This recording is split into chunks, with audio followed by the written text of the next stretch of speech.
fallait faut ça livre mon repena ça livre mon beau à ça l'école mon beau en d'autant ça batu ndenge nini succès ça ka ndenge nini ba gérer la succès et ça la bien ça vérité Congo pour y montaza na secret wana boba no so baleka ba rosa elo wana ngote ba kofi baza wana ba rosa mambona te verambo azana ina ba succès mon beau azana yeba ndenge mon beau mais ba couche au fallait simbi va simba ngote latino ba fâché babi non ba kalitika ko s'acharner na faire et parce que faire aza mon à quartier latin en plus c'est que moi j'ai compris dans tout ça et ça ba sali mo univers mo ya bato ba échoua mon univers ba bato ba échoua ba sangani bango na bango ba créer univers na bon pour s'attaquer ce qu'on a univers ya réussite eza fali poupa univers ba bato ba échoua so mon soleil déjà échoua la musique na carrière à soleil de ana poati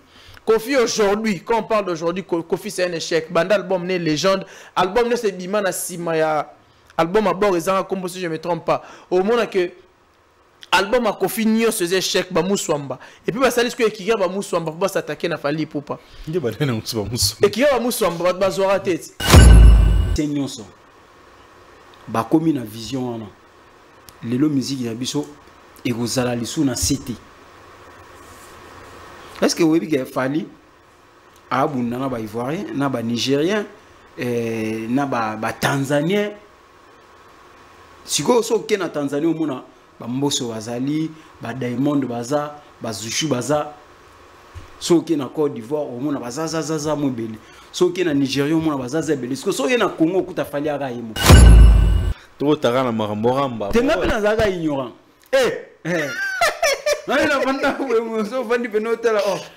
si vous il y a que des imbéciles qui ne changent pas. Donc, ça ignorable, non, ignoré, mais il y a un dans ça. Ils sont ignorants. Il y a le roi à Calaton, il fanatique à la maison mère.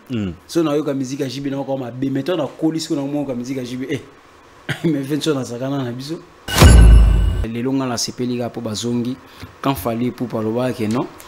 Autotune la machine où batu bakosali la prengai na comprendre que batu ba monsel puis si ko baba monsel ngo ya fraude les sous ya makasi ya makio mais on les a dit au faire à la mais bango ba ba que retour on a faire à la temps et puis ba tebele ba habiter lelo na faire découvrir batu vérité mo bo le ki na arena à côté na nzembo amour ilizwa batu ba mona faire asimbi micro ayemba mais faire ayemba nzembo na kala va concert.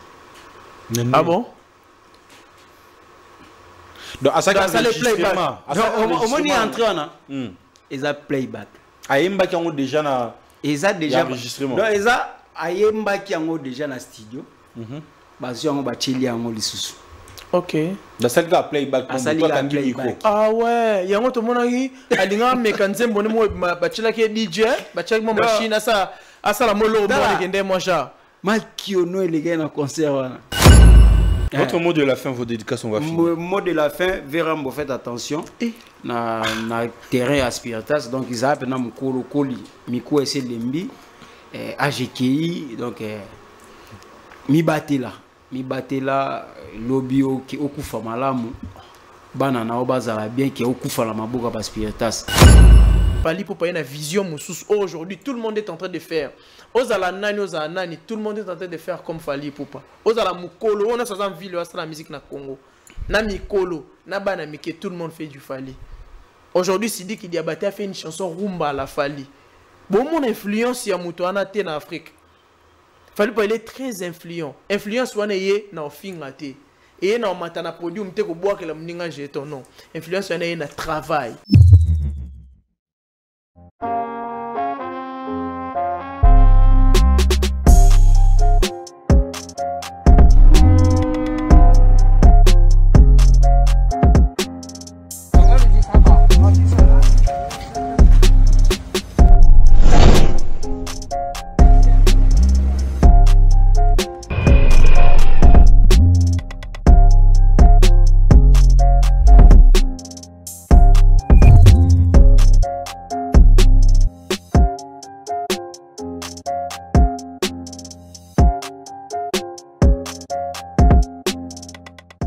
Bonjour à toutes et à tous, je suis Bems Badjoko, journaliste et présentateur de l'émission Plateau d'honneur, une plateforme dédiée à la valorisation des talents, de parcours inspirants et de voix qui méritent d'être entendues. Aujourd'hui, je fais appel à vous pour un projet qui me tient profondément à cœur, la création de votre propre studio d'enregistrement. Ces studios permettra à produire des émissions de qualité professionnelle, en toute autonomie, et de continuer à donner la parole à ceux qui font bouger la société. Comment vous pouvez nous aider? En contribuant financièrement, en faisant des dons de matériel de l'audiovisuel, caméra, lumière, ordinateur ou encore autre. Chaque geste compte et c'est ensemble que nous pouvons faire grandir cette vision. Merci infiniment pour vos soutiens, votre confiance et votre générosité. Pour toute question ou proposition, veuillez nous écrire directement sur notre numéro qui est affiché là-dessus. Soutenir ces projets, c'est soutenir la jeunesse. Croire à ces projets, c'est croire à la jeunesse. Soutenir la création de ces studios pour enregistrer plus des émissions au-delà de Plateau d'honneur. Un grand merci à vous. Oui, ça va coller. Oh, Martin va coller. Cette émission est sponsorisée par Martin Bakolé, Fierté nationale. Bonjour à toutes et à tous, je suis Bems Badjoko, journaliste et présentateur de l'émission Plateau d'honneur, une plateforme dédiée à la valorisation des talents, de parcours inspirants et de voix qui méritent d'être entendues. Aujourd'hui, je fais appel à vous pour un projet qui me tient profondément à cœur, la création de votre propre studio d'enregistrement. Ces studios permettra à produire des émissions de qualité professionnelle, en toute autonomie, et de continuer à donner la parole à ceux qui font bouger la société. Comment vous pouvez nous aider? En contribuant financièrement, en faisant des dons de matériel de l'audiovisuel, caméra, lumière, ordinateur ou encore autre. Chaque geste compte et c'est ensemble que nous pouvons faire grandir cette vision. Merci infiniment pour vos soutiens, votre confiance et votre générosité. Pour toute question ou proposition, veuillez nous écrire directement sur notre numéro qui est affiché là-dessus. Soutenir ces projets, c'est soutenir la jeunesse. Croire à ces projets, c'est croire à la jeunesse. Soutenir la création de ces studios pour enregistrer plus des émissions au-delà de Plateau d'honneur. Un grand merci à vous.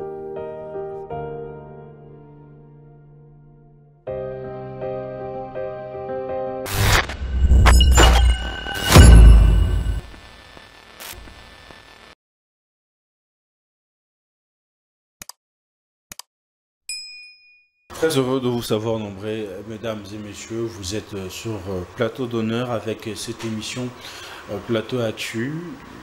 L'objectif de cette émission, nous mettons le sujet d'actualité sur la table. Nous invitons deux analystes et nous décryptons, nous analysons sur l'actualité comme il se doit. Bonsoir, bonjour, ça dépend à l'heure dont vous tombez sur cette vidéo. Vous êtes en train de nous suivre de partout. Un grand merci pour votre amour, votre apport dont vous portez sur ma personne, mais aussi pour cette chaîne Plateau d'honneur télévision. J'ai dit un grand merci à Yakalonda qui permet que cette émission soit réalisée, mesdames et messieurs. Je ne veux pas commencer cette production sans dire un grand merci à celui qu'on appelle Yaeli Bonpéji. Un grand merci à vous pour ce que vous êtes en train de faire, particulièrement pour tonton Bems. En tout cas, un grand merci à vous, Oyo Lobika, Oyo Sala. Et de l'autre côté, et celui qu'on appelle Joseph Longondo, l'homme à Tesla, depuis les États-Unis, plus précisément à Texas. Un grand merci à vous pour votre soutien, pour ce que vous êtes en train de faire, particulièrement pour tonton Bems aussi. Donc, l'homme à Tesla, Joseph Longondo, Big Manager, Oya Lobby, Ka Oyo Sal, en tout cas, big up à vous. Là, vous êtes en train de nous suivre. Et sans oublier celui qui est le partenaire officiel de Plateau d'honneur et particulièrement aussi de tonton Bems, hein, Bilanga Makofi. Champion Martin Bakolé, là où tu es en train de séjourner de l'autre côté à Émirats Unis, plus précisément à Dubaï. Donc, bon séjour Nayo, mais aussi quand Nengena Lobar accueilli Martin Bakolé, Azali depuis Tété, Azam ministre était, mais Azali Moïke Moko parmi Baïke Onzamba Pambola Talabi Tété et Soukabo était. Il faut repérer ça peut bande qu'on a vu sur Congolais misala ba on te ba comment va boxer il faut créer deux entreprises et c'est ce que Martin Bakolé est en train de faire après qu'on a launch bar na ex-Willery, bana Bondal. Kalamingite, un bel lunch bar, Mpandi Nabino Kuna. Donc le croquis est déjà là, le plan est déjà là, à très bientôt. Donc, besoin un bel lunch de votre côté Kuna. Et hier aussi, Sabna Marambutu, un bel lunch, il y a bien, il y a propre. Mais aussi, au bazar, pour ça, louer, mituka, oui, qui n'a pas bambo, kababa, oui, qui n'a pas puis donc, un bel on a toujours pour nako. Aider Bino, donc vous pouvez entrer en contact avec nous, donc orienter Bino, comment faire. Donc un grand merci à vous, Martin Bakole, pour ce que vous êtes en train de faire, particulièrement pour Tonton Bems, mais aussi pour la République, parce que vous portez vraiment vision à chef de l'État, vous avez vraiment mingité. Vraiment big up à vous, là vous êtes en train de nous suivre. Voilà, Plateau Actu, nouveau numéro. Je suis avec celui qu'on appelle Lynch Pella, le warrior intelligent à qui j'ai dit bonsoir. Boni Lynch Pella. Moi, Kala. Ouais, Kala, mais tout ça. Le Kando, il y a une feste. Il y a une boulangouzani, mariage. Non, bon. Balatoni. Tu es dans une conférence, moi, on a ici, on est dans la région de l'émission. Merci, tu es au Katate. Tu es dans la candidat. Kandanin, c'est de défense ces athées? Non, même pas. Il y a une concentration. Je suis un mythique, non, boy. Concentration pour les balles des jours balles. Bon, challenge a fait silité. Voilà, Lynch Pella, il ne sera pas seul, il sera accompagné avec celui qu'on appelle Ange Noir, à qui j'ai dit bonsoir. Bonsoir Tonton Bems, bonsoir Lynch Pella et bonsoir. Boni, Ange Noir. Ouais, ça va. Qui mes amis? Spiritage, un jour, spiritage toujours ou. À vie. Malgré au Bendana. Non, mais il faut, il y en a le barrière, il faut que c'est différencié.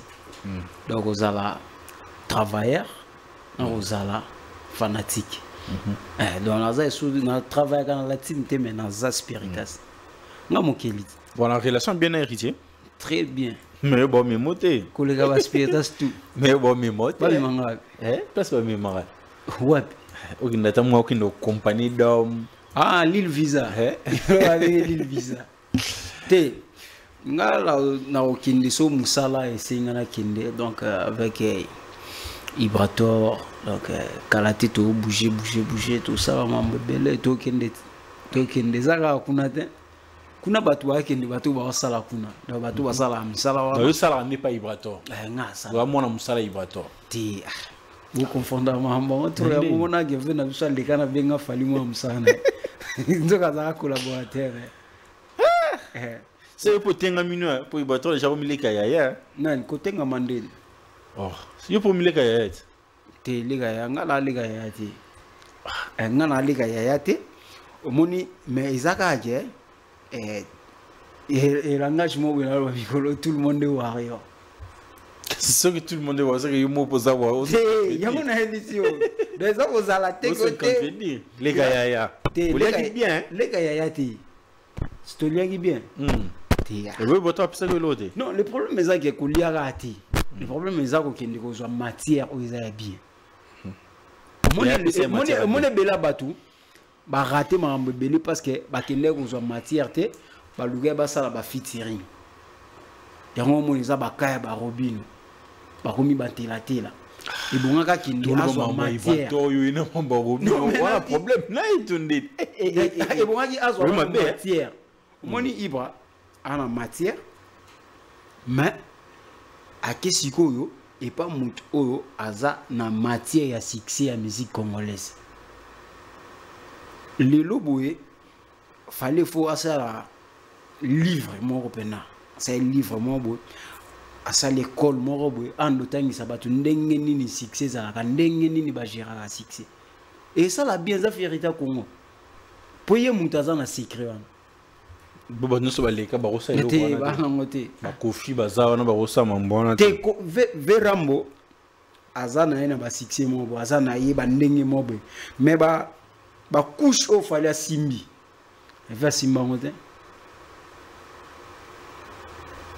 la musique congolaise muta simba ba couche wana zaki le beau sexe nga no lingana lo ba mais ah bon to tarana maramba tenga pena zaka ignorant na banda we so vandi penotela oh siko moni il y a que des imbéciles qui ne changent pas. Donc ça ignorable non ignorer même yaya anda ça. Mais ils sont ignorants. Oh, il y a le roi Kalaton mazaka fanatique à maison mère. So na yo ka musique jibi na ko ma be mettons na colis ko na mo ka musique jibi mais vention na sakana na biso. Donc mamusko comment comprendre que yaya est puissant. Non, exact. So au moment où il muta comprendre na yé. Et s'ils ont ça sur débattre, toi, on final tout falité, débat ça sauté. Ce qui va nous comprendre. Si je comprendre nini, on comprenait kalaté. On a comprendre qui kalaté. Et ça que vision au fallait à ça moment. Ce qui va musicien nyonso, ba comme une vision ana. Lelo musique ya biso et vous allez sous na cité. Est-ce que vous voyez qu'il fallait abunda na ba ivoirien na ba nigérien na ba tanzanien siko so ke na Tanzanie omona ba mboso bazali ba diamond baza ba zushu baza so ke na Côte d'Ivoire omona baza za mobile so ke na Nigeria omona baza za bele so ke na Congo kuta fali ara yemoko oh do yo bocha ba ferité ba hérité ba tonana so cha bonté. Et ça, c'est bangote, bazali. Mais na combat o ezo bunda mana. Alors ba borser pe bazan Congo. Bakola bunda yima. Mais surtout pour monde pe borser musu pas bimine so accompagner bakol. Et ça la bien. Dans un niveau bakola. Et puis na Congo depuis Congo ezala Congo. Biso to ibaka ke Mike Tyson, Jomo wa bunda. Mais le na Congo to vandi boy to ala bakol mo boy abunda ka Congo.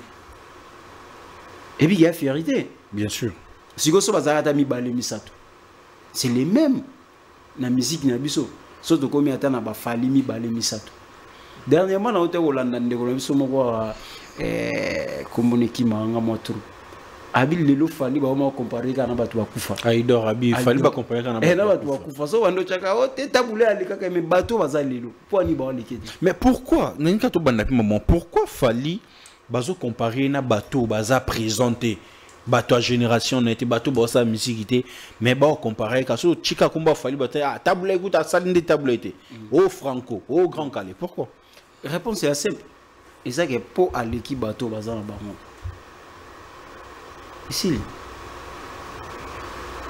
pour aller qui bateau baza na bango vivant donc koluba kokana et ça la peut bientôt me comparer si quoi de l'eau il faut comprendre et l'eau on a ce qu'on a comprendre donc ça qui ignorant et l'eau on a comprendre pour net aux aboués les prix les premiers les deuxièmes les troisièmes il faut bazala et ça logique ndeye si quoi ça les prix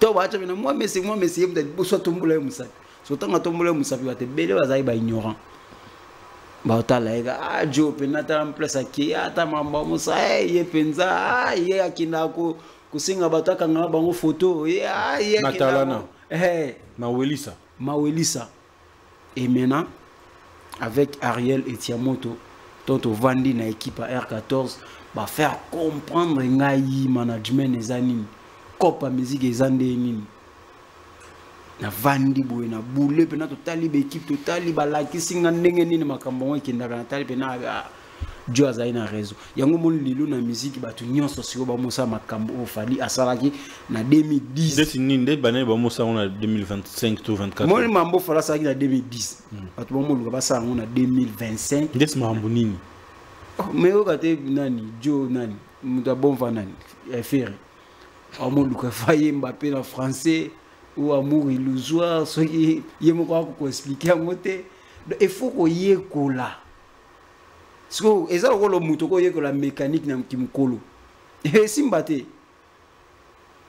donc ajo yebunga yekola makambwana ayekoli amoté yango mona ba kwa kezebele mais si ko bato bazoya na sima o age zanan baza na sonité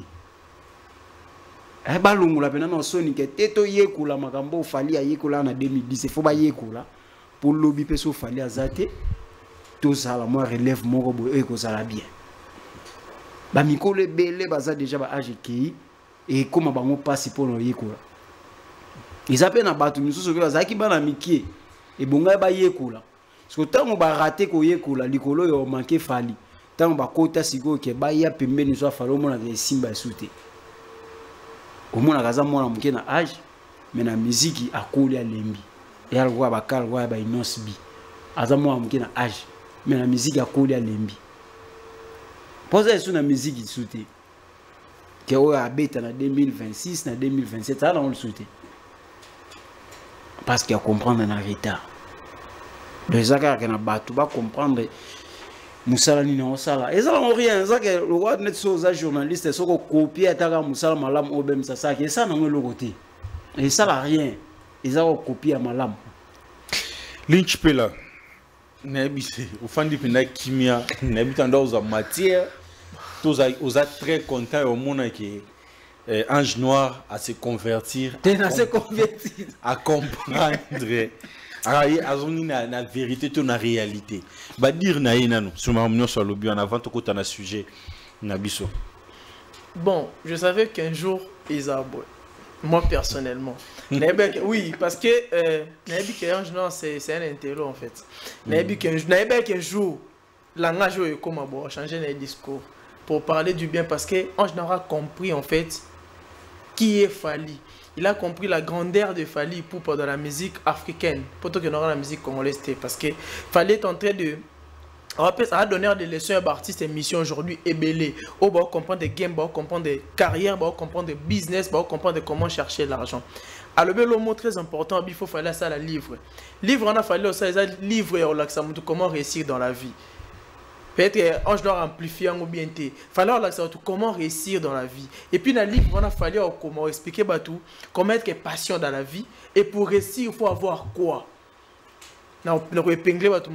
Pour réussir, il faut avoir la patience comme Fally Ipupa. Il faut avoir la vision. Il faut avoir l'esprit de bosser dur. Tant que vous bossez discret à Bosaka. Ange Noir il a compris cela parce que place à travailler, collaborateur Ibrator a compris la vision de Fally Ipupa parce que surtout côté talent, Ibrator il est très talentueux. La génération de la musique, il peut être parmi le premier ou le deuxième personne des artistes les plus talentueux de la génération Ibrator.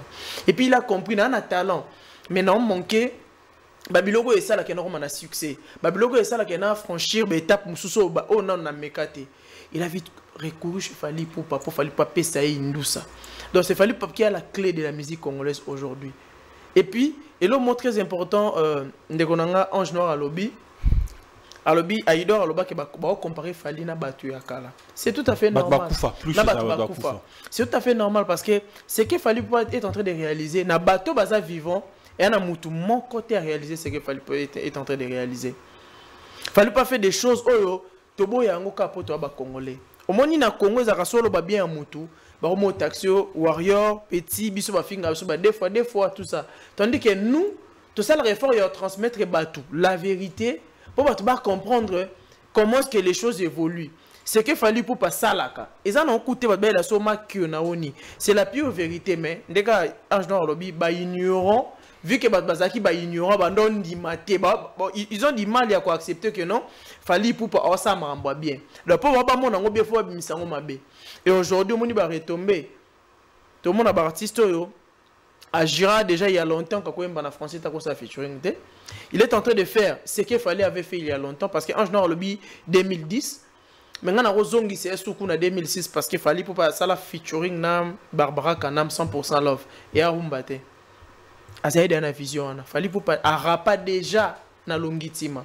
Et puis il disait, ngai non ça succès en Europe, ngai non conquérir l'Afrique, ngai non zoba disque do non ça ba featuring. Et ça qui vision ya mutu. Maintenant les artistes bazanga qui vision de moni batu na bongo ajale le bando ya juste pour injurier, pour critiquer, pour rabaisser Fally Ipupa. Et aujourd'hui tout le monde a la bonne voix. Naba oba fingaka. Naba oba fingaka, naba oba ndo ça la hypocrisie. Aujourd'hui tout le monde a vendu raisonner. Fona ça le roi Johanna. Fona ça le roi Fally. Donc c'est juste fallait ça voix morobo ça révolutionnaire moi ya musique na biso to ki na ba plan mususu parce que ceux qui ba Youssou ba régner à l'époque Youssou c'est parce que Youssou a une vision mobo et puis aujourd'hui dans la musique congolaise et puis dans notre culture Fally Ipupa une vision mususu aujourd'hui tout le monde est en train de faire ozala nani tout le monde est en train de faire comme Fally Ipupa ozala mukolo on a 60 villes à la musique na Congo na mikolo na bana mike tout le monde fait du Fally. Aujourd'hui, Sidiki Diabaté a fait une chanson rumba à la Fally. Bon, mon influence, il y a Moutouana en Afrique. Fally Poupa il est très influent. Influence wana ye na ofinga te. Et na matana podium te ko boire que la mninga jeton non. Influence wana ye na travail. Travail acharné à Fally Poupa. Lelo Fally Poupa na niveau o yazawana. Et puis tant en confirmant dans Stade de France na 20 ans carrière né, des batu ba comprendre des mystères cachés musu ya Fally Poupa. En tout cas, vraiment, Ange Noir, je tiens vraiment à te féliciter par rapport aux airs ignorants et au comprendre vraiment, au comprendre maintenant Hindou Sandé Zaladon. Merci vraiment. Vous avez problème à temps. Vous avez problème à temps. Ah, moi, il y a un temps. Au moins, c'est ce que j'ai compris. Au moins, Ange Noir. Il y a un temps, les sous-sous.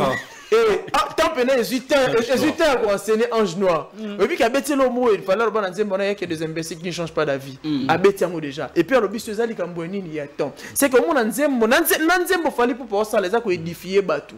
Batou, on va comprendre. Mais n'a pas dit au cas où l'objet a les camboatants, tout l'obani. Prince Bakali peut comprendre, tant pépé Samili a délivré. Pour tous dire les réseaux sociaux comment déranger même vieux côté quadra et comment déranger Gaulois et tout et là comment déranger mingi pour na mambo tout ici là so ga veramba comprendre qui est Fally ici non parce que so comprendre non qui est Fally tout oui. Au moni lelo verambo na au total la poste ne mo basa qui après concert il y a Ferré. Publication il y a Ferré na Soleil. Ouais. Nathalie Verambo. Avant de boire na Seki. Galinga Verambo trop. Et puis dans le ban la émission oh na pesa ka ba fleur ne belé. Mais apparemment na Congo quand na loba mi ko na bi batu ba sa na ko ba ko ma bazoba na ko. Moi bena mutu mo boye mo bena asa na ko. Akoma ne zoba. Parce que Verambo wa ba ikoni ya mboka oyo basali mamba minene na mboka oyo mais na eloko moko ya mukie eloko faire chiter ye na makambo nyonso oyo ya sali et puis tout le monde ngotina te babo sani pimba mo le bien fait babo sani nyonso pourquoi c'est parce que Ferré na isoto lobinde to loba na musique a mwana ya kofite vous comprenez. Verambo le fa vanda ka bo abeta tulu pour na Fally. Natala ga siko soki 20 sone mutazaka na Fally na. Eh ngeza mamusu. Na ebite. Na ebite 20 sone na ngando pesa modordre na bana tout ya wenge bazala na sima Fally. Eze logo o Verambo fasala na bato latino pona Fally. Merci Mandela. Yo mona lelo. Yo mona lelo. C'est qui Angelou Central quelque chose non Sandra Kazadi a commis na ceux qui na Facebook na une façon de se faire dissocier na ba dire ya Bakali entre bango mais pourquoi descendre si bas comme ça oh il fallait atika nga bongo ba dire Bakali ke bongo et ça na sens mais quand on voyait Bakali il représentait le quartier latin il représentait et Kofi Olomide ba dire ne ba mone komo mamabe ba sali message mombo ba non c'est désengagé pour faire comprendre aux gens que bah ça la bonté la même chose peut tout le monde n'a pas fallu à ce que je sache non mais quand même mon fille a comment message que bah tu vas travailler en victime ok surtout tu na cadre Mamba Moussala Bakali tant que journaliste mais surtout tu es dans cadre Mamba Moussala plus Bakali à ça aux yeux de tout le monde tu es attaché de quoi ça va na quartier non s'il vous plaît na quartier à Bakali à poste ça fait quoi dans la région Mamba Lobi na vidéo tu vois il va tourner qui habité vraiment muta kasi yande mo ezandenge na yende pa wangana kisinzo ezandenge ya kufa awangani Bakali to za vérité parce que ba dire no moto le Bakali azana ni attaché de presse il y a héritier oui mais chez Kofi Olomide et le remonte jusqu'à seulement officier petit n'avait na ye donc Kofi azana na raison oui vous comprenez il y a le roi next lilo alinga musique ya wata na soutenir wata na travailler pas ya watati vous comprenez maintenant Bakali a tel guerre peut-être entre héritiers na Ferré so ya tumbi na étant que chargé de presse il y a la team bozo quand muté m'a passé par rapport à quoi ba dire ne ko mokinde moi B et que ne ma B ba beno ils ba dire à N envers Kofi envers moi na Kofi aza pas pervé sikoyo Bakali azoki n'est pas ya mwana biologique direct. Il y a Kofi Olomide qui est Fally Ipupa. Mais tout réfléchir un peu. Faire Aouti Wenge Musica Maison Mère 4x4 Baye Maison Mère Ouera la kisi na muki. C'est moi na ouera. Si yo Kofi yo pe no bota na obana, oboti na moi et puis on a moi na oya leki batu nyonso. Okomoye ko la zuwa. Lelo à chaque problème il y a Kofi, c'est Fally. C'est que Fally a grand plus que Kofi. Dernièrement, na auto yoga ba nungu hippodrome anilé qui est derrière tout ça c'est Fally Ipupa. Ah, c'est que bravo à l'artiste, il est puissant plus que tout le monde. Il est quoi d'accord à son ambeli ba beta liko fité. Mais son Kofi mo beta et so Fally beta ba kusa ga ma Kofi ba kole. Donc ils ont ben mbele gumbi mbeli hippodrome ezate. Il faut il y a un moment ba tu vas vendre d'abord réfléchir le la batou. Tous à la fier na batu le loso muto sa musa malamu to beti bravo et ça la biso ga bien et ça ga valeur na biso ya musique ya biso ton batu na kalabando vanda a Congo musique mboka ya musique na musique ba papa wemba musique ba Kofi Olomide et pourquoi pas le loso de vandi boa et ça fierté musique na musique a Fally Ipupa musique ba hérité musique ba vibrato pour la ninte est-ce que yo il faut que cause à l'éternellement les gabatnya sauver au colipé. Ce qui peut les losa qui vendent bonne valeur moko boy au comme ta père mo bo vendre pe ça va tout conseil est-ce que les lo et bi respect au yusundu azana na kata mboka na ba est-ce que bi respect au qui encore John Abisso Nigeria Alpha Blondy au Nigeria au ya ba Aya Star qui est encore Don Jazzy bah respect au Don Jazzy azana na kata Nigeria. Donc par là tu veux nous faire comprendre que Kofi a respecté Namboko. Kofi a respecté Namboko. Et surtout sur le plan musical. Kofi a respecté. Mais qu'est-ce qui fait en sorte que à perdre Valère Wana, ce que va dire Nayo? Parce que Saline toi l'obinin. OK. Lelo Kofi a se faire descendre si bas pour nous regarder l'actualité. Nous avons comme ça y est dans manque de respect. Manque de respect na et comment et là t'es même ti na famille na. Il a été même si la famille au monde que bana na imo waza sous na respecté envers yé. Ndemo comme la telle sous na kata musique. Est-ce que lelo pour Kofi à la Kofi, il faut ignorer kaka qu'il fallait exister. Donc il faut aluga que à ça la que héritier à la raté. Pour aluga que ocha que pour faire mon ko boyaza. Pendant que muto yozo luga au côté là wana akukani ko bunda bitumba wana te. Oh le lomo na keza manque ya respect oyo ye moko ami lukeli na vie na ye azala na ngo ila te na nzoto na azala mais non Kofi na génération na ye azesuna mutute azali fierté mo o le soto vandi total ti le lo verambo azali coup de chapeau voir beta musique to yo ka le lo a signé car beta hippodrome et ça bien pour na génération na azali souté mutazate o a ko faire face na ye. Mais si vous prenez une idée à pousser bateau bazan assis bateau bon baki pour la fierté à musique na biso que yesiko azala mutu oyo azo bundisa les autres générations oyo ya a étouffé bango ha bundisa ndeti nani ya azo cha opesa poa na soleil azo pesa poa na fer bateau oyo azo pesa poa wana apesa poa na bon apesa na Egyptian te point zela bateau oyo azo pesa poa publier bon on a fait te bateau oyo azo pesa poa bateau oyo apesa poa tout na ebité. Est-ce que Lelo Verambo a ça la sounine pour le soleil? Tout frère Nabiso Moussuna Tomona Eric tout entre frères s'il vous plaît. Neni Yomoko Miluga. Est-ce que héros Kofi a ça non souni Kofi a ça non? Est-ce que yo il faut finir la moute au finir Fally? Donc le banini que Eric tout ça qui manipule bien. Na manipuler et puis ça va manipuler donc bah utiliser yo na ajo mkolo le quoi yo. Bah utiliser yo. Et puis Kofi a ça non rien. Kofi a ça n'est le côté. Et puis le lo ayemba li soute ka convaincre surtout bébé ayemba bébé ayemba nini bébé on kuta ayemba zara bien ti na kala. So est-ce que na lelo li so ko yemba so nzemba bien. Nzemba succès bongo. Nzemba na succès. Bébé anga motema. Nzemba bien te. Tozo ngo to tshende nzemba ya téléphone. Na bengi na téléphone Il faut changer ma vie. Pardon. Non, il y a un bateau, il va s'allier. Atika kocha bateau quoi ba poa. Et aussi les sous net frère na biso soleil. Soleil azara bien na fali na quartier latin et tout ça. Mais les loups kaka boy, na éviter ça ba Anthony. Il faut bosser. Ba soleil ba bateau, il faut pas sepilara na bozuya ndeko na bango direct c'est fali poupa. Mais Lynchpela, le quartier latin accuse Bakali d'avoir la haine contre Ferregola et Bazo s'est dissocié. N'a pas dire ni tout sur les réseaux sociaux parce que Bakbaïbi que ce Moni Prince Bakali a Moni A fils du roi sur une ami bien tout. Mais aujourd'hui c'est contradictoire. Comment vous le prenez?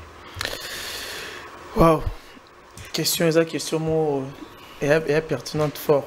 Mais je vais essayer un peu de répondre de la manière dont question non tout noté pour tourner journée ces questions tu notes nos téléspectateurs au la biso Bakali na mema e poto on a ça ba réponse dans ce za compter ba la son commentaire eza Kofi Olomide na sombela Bakali mutuka na poto Kofi est-ce que Kofi sombela étant que qui petit nae kaka asombela mutuka d'accord ça sombela étant que petit nae a même peu poto étant que petit nae d'accord maintenant tant Bakali s'attaquer à Fali Poupa. Tout le monde a été quartier la temba sala lettre et mon boy non Bakali osa ko s'attaquer na ex chef d'orchestre et quartier latin aujourd'hui a comme leader ya Afrique Mobimba osa ko s'attaquer na Etika. Pourquoi pas ba réagir ça na tango Bakali bande ko s'attaquer na Fali Poupa? Parce que ba hebi que Kofi il est jaloux de Fali Poupa. Il y a un moment bango moi basa la lettre était que Bakali osa ko s'attaquer na Fali Poupa. Maintenant ba pencher tant Bakali comme ko s'attaquer mais il dit des vérités pour faire ego là que conseil ezaki boue marambo simbate à faire bango bazu basali lettre parce que Kofi Olomide a autorisé bango mais ça vena en na ebo na miso ba tukata na problème oui vrai na Fali Poupa. Parce que ce dossier en réalité moi na Kofi c'est Fali Poupa. Faire a wenge. Yemo le banga yaki kapo yo yekola. Faire za wenge. Ce que bon c'est moment on s'approprie ce qu'on fait ça on s'approprier na faire ce qu'on veut ça na faire ni ce qu'on fait là comme si faire moi na yé maintenant on va bien faire nani monte que vieux alors là qui ça un mot quand vers Fali Poupa il y a haut niveau en fait ce qui va caler un problème na faire mana problème na Kofi te problème na Kofi na problème va caler na faire et ta la Kofi na nini. En fait, ce qui fallait Bakali le lobby que faire et simbate Kofi Olomide non Bakali tika ko s'attaquer na faire. On est où là? On est où? Toi na Congo tu as vu déjà que faire aza wenge fallait aza latino. So chata musique le moment que musique ya faire aza wenge, musique ya fallait aza latino. Mais pourquoi aujourd'hui les lots au pire quartier latin beaucoup mon problème il y a Bakali parce que Bakali aza ko s'attaquer na faire. Là, encore une fois, tu as preuve que Kofi Olomide a un vers Fali Poupa.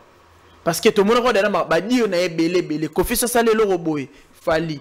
A sale le robot Fali. Aujourd'hui, Bakali a le contre faire latino ba fâché babi non.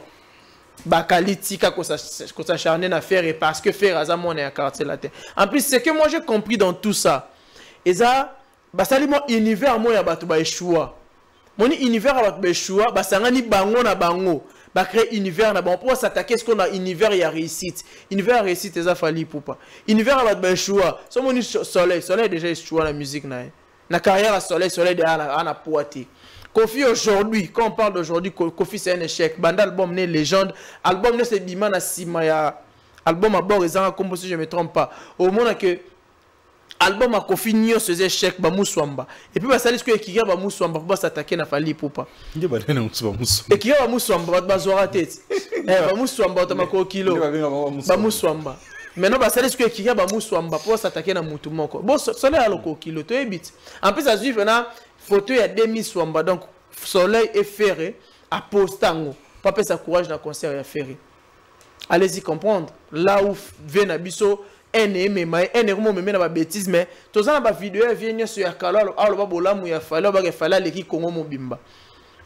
Vena sur Eric Tutsi na kenelo ange noir abeti. Eric Tutsi peut vidéo nezali vena sur ba qui fali bazo ka danseur mais danseur au bazo ya fali ma meilleur chanteur à Corona demi d'Eric Tutsi ali. Eric Tutsi dans un quartier te fala sala éternellement de Ginzembo Eric Tutsi. Fali ka danseur wana asala bastolo voko le ka badna sur baleka na quartier la te pi à succès. Ka danseur wana lelo aza meilleur artiste africain de tous les temps. Ka danseur wana lelo meilleur artiste congolais de tous les temps. Monte que ba comprendre ce moment bon ça la te. Donc, Eric tout il vient beaucoup de respect, mais faire comme moi pour ma tête. Na jalousie. Pour nous au fur et à mesure à monter à ma vie monter et béba. Vu que un écho tout mon trop touché pénère et tout, bateau ba ibi marambwana na olo baba yebi monter ko béba. Ya mo pepe na biso ange na olo le mot très important. Mais là ce quadra non senga na ba kofifi ba kofiyette na famille na e ba meka un peu comme ma vie na hôpital mo ya ba psy. Parce que vie a vraiment la problème moto, a problème mental. Parce que la réaction à violence c'est que moutana pour moi vraiment mental. Donc via que mon ba psinda nda poto ba mec un peu ko pesimo ba remède mo ba kisipo et doser. Mais pourquoi seulement qu'aujourd'hui Kofi nie sa relation avec Prince Bakali? Parce que Prince Bakali a loba qui a romine le kaya zo azongi le kaya. Donc toute personne aujourd'hui à cause afficher na fali Kofi Oyina. Kofi Okata. Kofi Okata. Kofi a bébé sa relation ya binomi balé parce que Viazan alana en ya fali poupa. Surtout que non ta plus loin. Moi na naimo di distance na kangama suba s'afficher na fali. Bon mon réaction à vie. Donc vie aujourd'hui bête noire na eza fali. Donc nyo so fali donc vers mon mimona il fallait ngandi na za fali fallait ça. Veut dire vraiment veut dire ngandi na za la fali fallait ça. Qu'est-ce qui vous prouve que Prince Bakali est vrai dans ses dires ou encore nabeloge né envers la personne de Fali? Bon, moi, Bakala, c'est la vraie ou faux. Mais ce qui est important, il a compris, il a longo ignorant. Il a compris qui est Fali pour pas. Non, mais quand on le balanga Bakali a longo tout a changé na pété.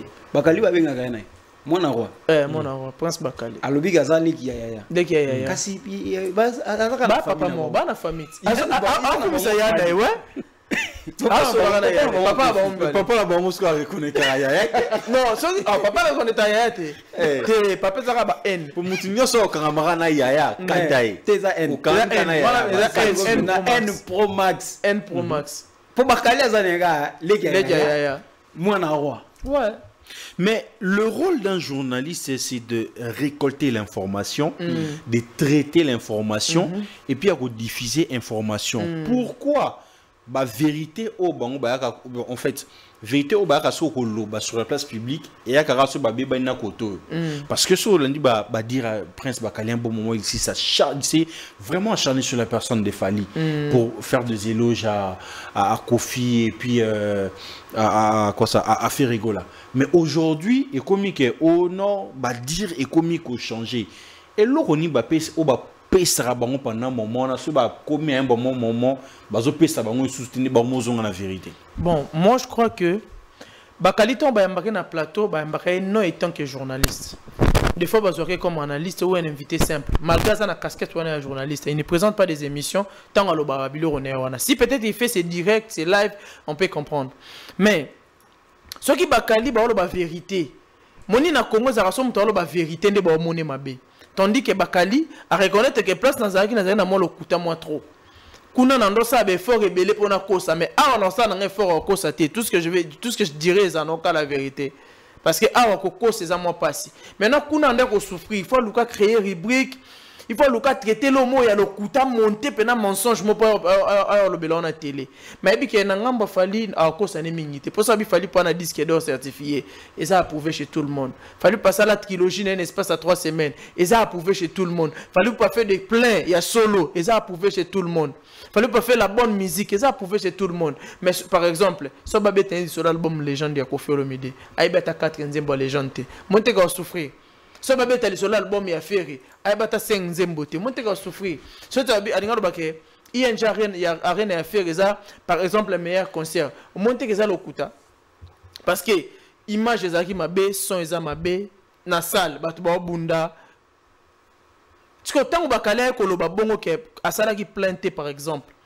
Azo ki ne configuration à 8000 places. ça crée le problème. Non, c'est ça le problème, c'est ça la pure vérité. Bah tout bon soit image au à publier qui doit prouver le contraire. Et puis bah ça une machine makasi. Machine. Bah ça une machine makasi. Comment ça machine? Ça une machine makasi. Il y a des professionnels qui ont compris mambolika. Mais pourquoi vous n'arrivez pas à admettre que Ferrego là a fait 15 000 places? Pourquoi? Non, 15 000 ou pas 15 000.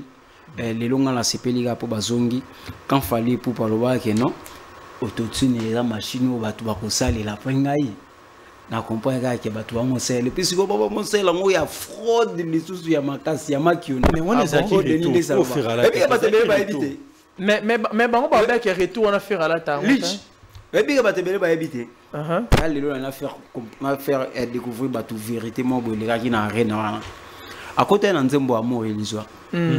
Bato bamona faire asimbi micro ayemba. Mais faire ayemba nzembo na kalava concert. Ah bon? Donc à ça le playback. Au moins il entré on a. Ils a playback. Ayemba qui ont déjà na ils a déjà enregistrement. Donc ils a ayemba qui ont déjà na studio. Bazo ngo ba chili ngo lisusu. OK.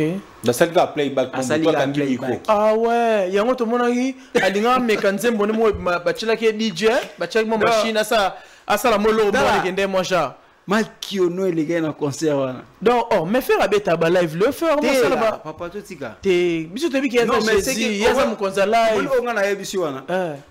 Bozula mutu mo affaire botier a. Asa le contre a contredire nga na mambo na lobia. Mais yaza mo konza live. Mettons bateau alors que faut y que tout ça ne faut pas tirer moi arrête wana retour wana bino ah fali machine mais bino besoin est-ce qu'on a machine pena le putain ba bombi mais même il peut avoir raison obi raison les années obi que faire après concert à ça la vidéo ba za na problème voix ya bo ke voix ne yemba mabienté ce qu'on dit na nzembo amour ilizwa voix ne ta ki bien mais na bandi ange noir na umena ange noir. Oui. Secret d'État. Même ça va secret d'État. C'est la vérité parce que ça va secret d'État. Tu as zongi faire la salle qui vidéo après concert. Alors que nana pour ma voix. Rim tap andako ko yemba pour mater. Parce que ce que zongi na mour elisoa mona que voix pénèse intacte. Ah, ange noir penyenga ya. Donc faire pena maman na makioniste. Ah te je le confirme aujourd'hui. Amuta makiona. Ange noir bayanine. Maï. Ah, t'es faux, Maï. Oui! Même si yo t'as des concerts, t'es pas bandela. Nela bibo bazo banda. Bazo ngisa. Tala bandela. On a pas mou l'histoire. Nanta mbe banzembo ne msu voye bi maté wana. Oh quoi, il y a deux versions différentes. En plus, kuna pena za qui normal, on mba bien voye zo zika tout ça. Mais sur point on a pourquoi kokopi za mabete. Nous sommes tous là que ont éternel recommencement. Balamba de l'étama après boueli moi mais les lots mozonga les sous. Pourquoi soki biso ba kongo tout à moi et lo ko na teke les lo linchipe la ene lo ko moro boya bien avec les libanda. Biso plutôt le katoye ko la ngoto perfectionnant. Pourquoi ça bongoté mais après à la fin tozonga ce qu'on a ndindon. Tende singa pena so mutane lo ka bien. Na buga na ate. Mais tu mets un cadre de musique, il y a pas de cadre de musique, mamboto loba ah, bah tu belé bah boy qui fallait autotune sur scène. Boy ni so boya. Muto nete? En plus ça melema il tourne en concert wana. Muto boya ngoka. Faire muto boya ba bido 20 litres na sima. Muto boya ngoka ye yango lilo ye pika muto. Ikanga ka ndindo.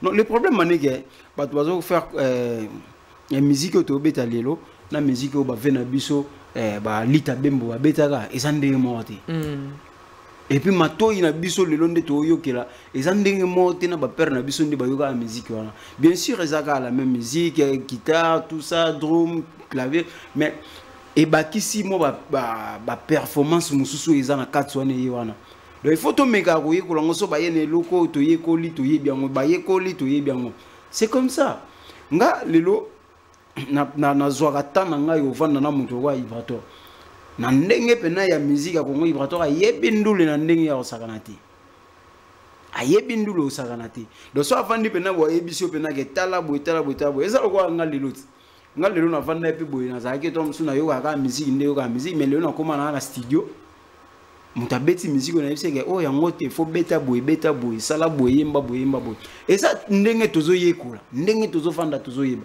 mais to muninga ye na idée bino ozana ka pona ko boya e bato esprit wengeti biso wenge to boya nga lobaka kolongwa na wenge na nga ezaka bénédiction ndenga pena na tika makamba wenge pena na mona ngo lipambo limoko do délivrance vous avez ignorant wenge baboya wenge ko eza est égal ko boya ezala bien ezala malamu wenge donc yega ko boya par contre yango mona majorité ya wenge toaka na fierté moko héritier pour aboya raté non yo so vandi bo héritier aboya makamba ayebi nini osala tala lelo musique ndenge héritier ki na makamba nayi tala na bato babanda kala ya wingi tala ne héritier so mutu aye na sima mambo asala héritier na orchestre is stable en orchestre ba voyager a beta bandule na ye malgré ba quoi ki na ye mais azo kinda zo évoluer bien mais si ko tala bato bazala bandai baka na ba difficulté mobo est-ce que lelo boye mutu wa affaire ayebi non nde basala démarche à visater est-ce que retrouvons normal rebno ça démarche à visater te bachela kinde menoir non chela ye non chela menoir bazolinga ba umeli nango bazolinga ba marque osu bakinde te ba ilunga bakinde te poso ki ba ke basani na moku nkela nga nazo kinde voilà moni eza ko yeba ko sa démarche ndenga na okinde omuna nga na sa démarche na akinde mais yeba ko sa te et puis siko moni oyo bato azokinda na bango tango ba visa bango esila basuka ndeni bosai bosai place mawe ko ta makasa mais comment fait-il au que de marche oui de marche aussi longtemps que bato tout bazokinde quand 3-4 personnes de bakinde tisco tant au ba démarche de c'est un peu contradictoire parce que bato to bi ki bazokinde tisaka ka marque ou bato ba kezaka bato ba kimba kala o bazwaka déjà wana au moins te bazo la ba muse ba visa na ba onalité ya kanda et compliqué ba vite pour ni ba démarche bazo la ba visa territorial ba dépasser sali boye eza boye ba démarche te et ça ka kozala ignorant ndezo sa bona makamwana so moni musique lelo za so musique te ka ke to yemba danger to sala te musique il faut administration pe zala makoki pe ezala makoki Ezate ka kete moi je reste à Lingwala bon va te makoki pe fezala kenan me ma fait voilà problème personnel comment 20 personnes wana il faut budget moko ezala pena costaud mundele tango jo ami ma 20 personnes continuer à combien ndinga za boye un temps siko mutu akosala makambo na bongo na musique lelo mutu asala ngo fali mutu ana possibilité osala ngo héritier ana carnet d'adresse azana ba moyen azana makoki pe azana mayeli na batu pe baza contour na ye baza mayeli omona ba Charlie Rubenga bazali ba Charlie Pakalingo baza so ke kuno mona ke ba Sulika uka bazali mais so ke mpandi mtuswana mona ga Dieu afima trop mettre bilanga makofi azako ye afima trop ye alangwa trop. Prince Bakali, vous êtes en train de s'acharner au nom de faire rigolo dans le sens sur le baki bagula mais c'est là fanatique ni na mela masanga te pas fanatique ate ça batu bana administration nakati en so talibuke bana jomo bwe moi les karami na te va ganga soit les kaya ganga ba benga nani ceux qui gouvent les Gaulois. Beaucoup de ganga topé ça matière. Oh, matière. Ya ganga silisi. Bazana mutu kwa bongo. Baagi na mutu mo Bogard de la presse. Atika la mutakala na TV alati nini cash couche au ça la promotion. Bana bata bongo. Bala mutu kwa lité ya kanda. Do ayi makeli au moins on tourne bon batu bazaba bon. Do bana bata bongo. So yebisanga. Momo na pembe na fali ba na entourage quoi dilaso ba na soule kaoka baza et puis héritier kuno mona ke no entourage ni ba na ba Charlie Rubenga ba na ba donc ça bokeseni pembe ya Ibrato ba biso toza on comprend autant boya na fali na fanatique le quoi lich pela Si vous avez fan de moi, il y a faire. Le roi Lynch P là. Oui, il y a TV Abandoloba. Fan. Je donne le bien fan. Bazali. Net Nanigas. Bazali ngana ebi ba ondeti. Jonathan Badjoko. Depuis la Belgique. Il y a pas si. Et ça passe pour mon asiko. Tout ça, ça compte. Nous sommes les autres comptés. Mais vous savez, ce qui m'énerve, qu'est-ce qui t'énerve? Ce qui m'énerve le plus, ce qui va te faire rater visa, boya, bon manquer la première dame respect dans les médias. Maman Denise Télepso Marambo. Et un manque à respect moro oyo. Nande nini bozoni comme la main noire. Vous avez déclaré que moi la francophonie. Eza manque à respect mo pour la première dame boko imaginer. Je sais pas ce qui me va la décision qui est sur stade. Maman te beti francophonie. Yo raté visa na yo. Tu dis que maman Denise Télo Marambo concerne maman Denise et quoi porter maman Denise nini. En plus, mutoro kindingu. Mutoro la musotangi nani. Ba raté ba visa. L'été à Kanda. Influence ni benga bazana na concert à faire. Ce que vous faire yemo il est influent concert et simbate. Ce que l'été à Kanda bango influence ni benga bazana na concert à faire. Ce qui fait en tant que ba petit naie, ba communicateur naie entre guillemets, peut-être. Mais présence na bango ndete linge ça que concert à faire ça na réussite. Il lunga combien solo vocaux. Maka uza beta maka uza boye uta beta nega na ba concert na studio beta na été. Il y a une chose un peu important.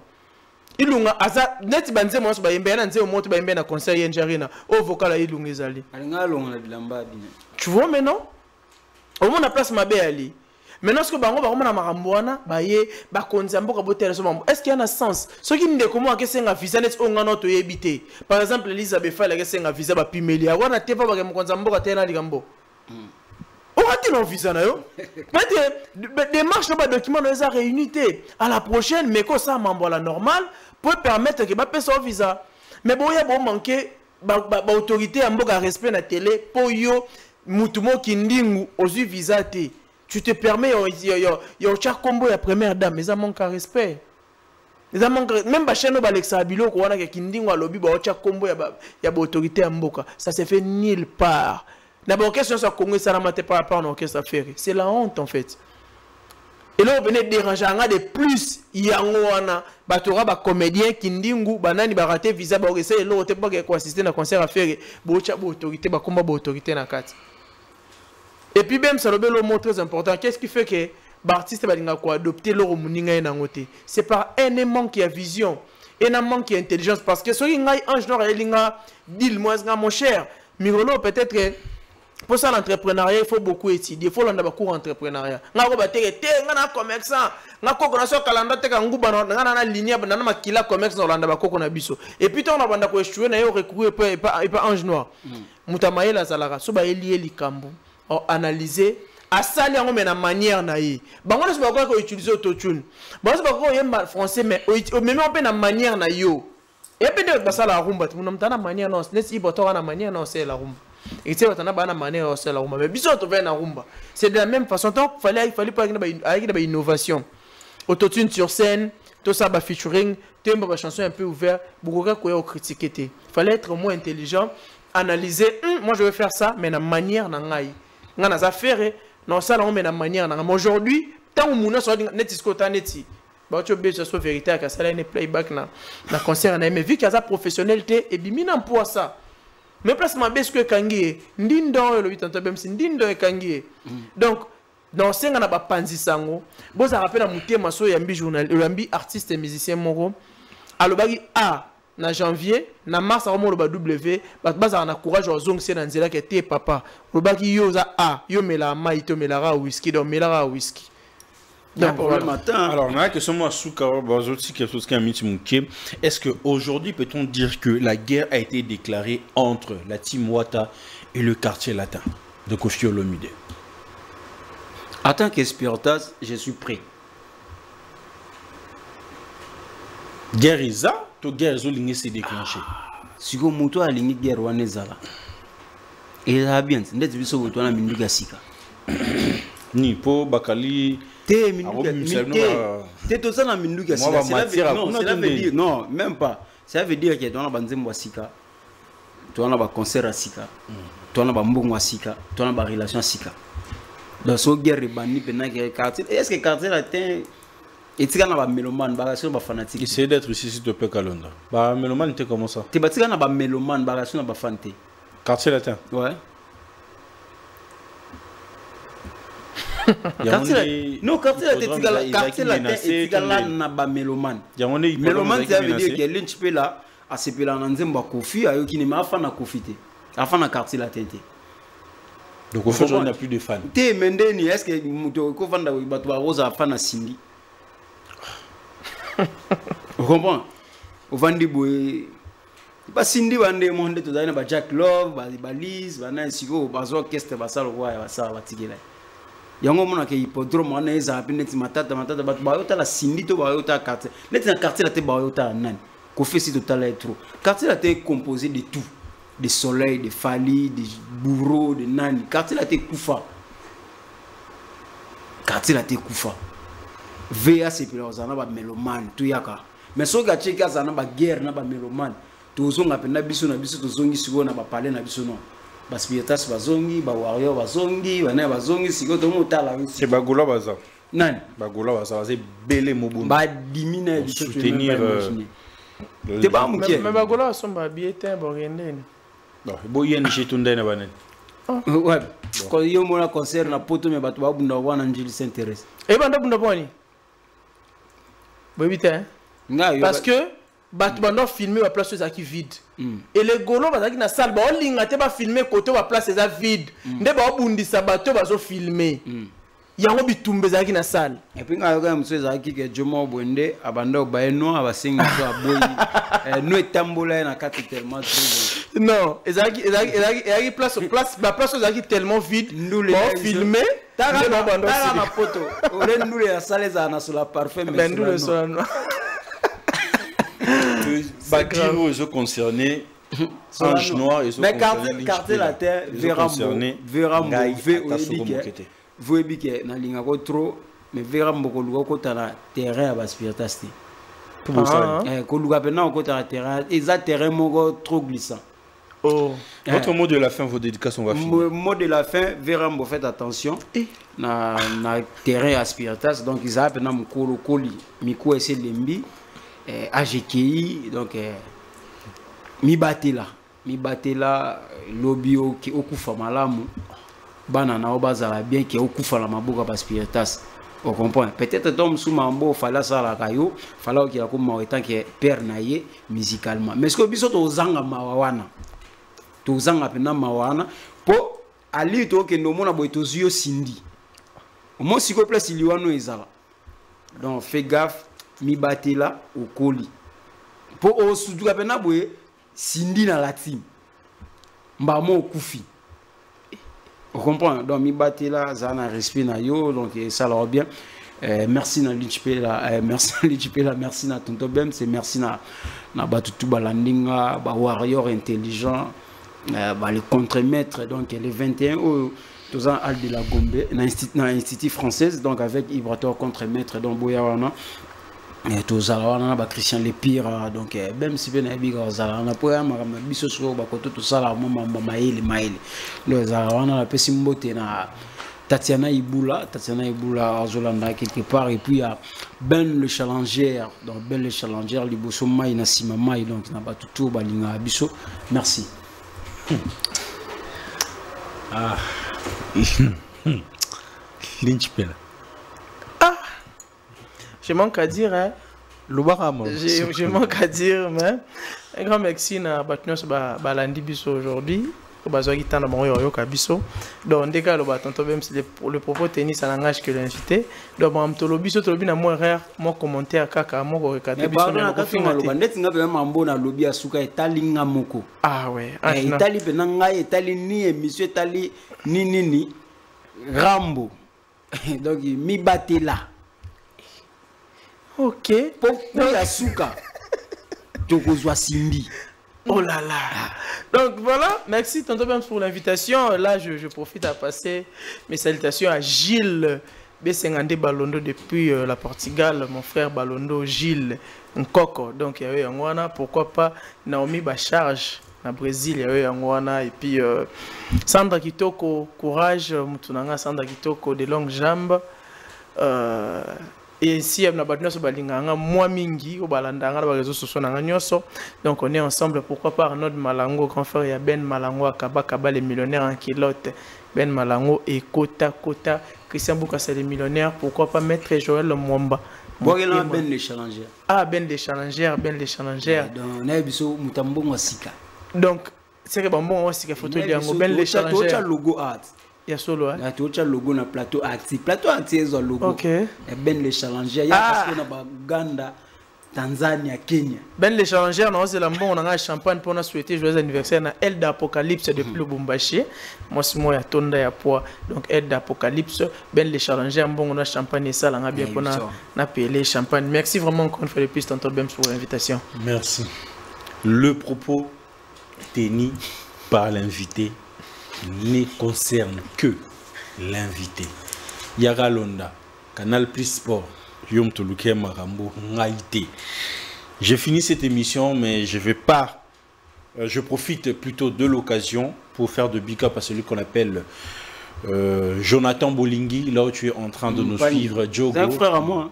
Jonathan Bolingui. On a vena Mpangi. Yes, quoi, ça pique quoi? Oui, c'est tonton même, son monnaie. Marambouana ndeko moni bangate yebena ndeko nanga ndeko nanga musakata o comprendre ndeko nanga pena musakata puissant ndeko nanga musakata mais pesela be mbote na champion Bakole Martin Bakole Martin Bakole oyanga na Bakole na Bakole ndakota kota Bakole bilanga makofi oyanga na Bakole nanga tokota papa yo munanga boka mutwa Bems ngeza kaka Martin Bakole honorable Eli Bompezi. Il faut pas que ça soit Ben. Jonathan Bolingui. C'est pas qui ça Ben les challengers. Ben les challengers. À ce là. T'es Ben yo tchaka yo va Ben les challengers. OK, Ben les challengers. Big up à toi là où tu es en train de nous suivre et ça va tonton même se passer là. Mutuma lobi alinga bengso lia pondo mena fête no lia raté yo mo sala dédicace. Nani wa alinga bengso na palo la pondo mena fête na yo lia raté. Te menga soki ba bengsi wana madame. Ça bengsi na problème te. Ya ba ka yo mo sala dédicace. Kana madame bengsi madame te même ba mo sala dédicace. Bon madame. Bon madame. Te yefa bo abanda. Maman venu wa pêche. Te maman venu wa pêche. Maman venu wa pêche c'est la réinvitation. Aben episode na fête na to lia raté. Maman venu wa pêche big up à toi là tu es en train de nous suivre na big. À très bientôt bengsa biso to ya na palansika. Marie, tu es bien adressé, mais bon, tous j'ai la rate. Allez, les amis, quant à moi, je vous dis bye bye, on se retrouve à un prochain numéro.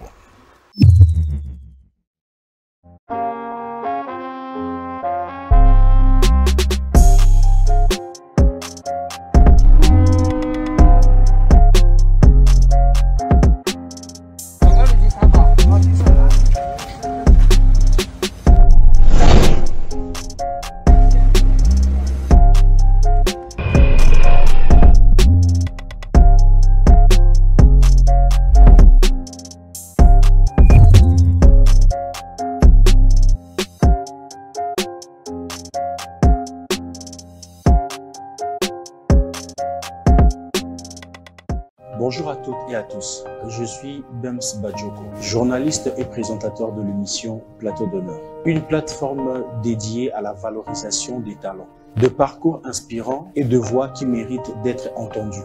Aujourd'hui, je fais appel à vous pour un projet qui me tient profondément à cœur, la création de votre propre studio d'enregistrement. Ces studios permettra à produire des émissions de qualité professionnelle, en toute autonomie, et de continuer à donner la parole à ceux qui font bouger la société. Comment vous pouvez nous aider? En contribuant financièrement, en faisant des dons de matériel de l'audiovisuel, caméra, lumière, ordinateur ou encore autre. Chaque geste compte et c'est ensemble que nous pouvons faire grandir cette vision. Merci infiniment pour vos soutiens, votre confiance et votre générosité. Pour toute question ou proposition, veuillez nous écrire directement sur notre numéro qui est affiché là-dessus. Soutenir ces projets, c'est soutenir la jeunesse. Croire à ces projets, c'est croire à la jeunesse. Soutenir la création de ces studios pour enregistrer plus des émissions au-delà de Plateau d'honneur. Un grand merci à vous. Oui, ça va coller. Oh, Martin Bakole. Cette émission est sponsorisée par Martin Bakole, Fierté nationale.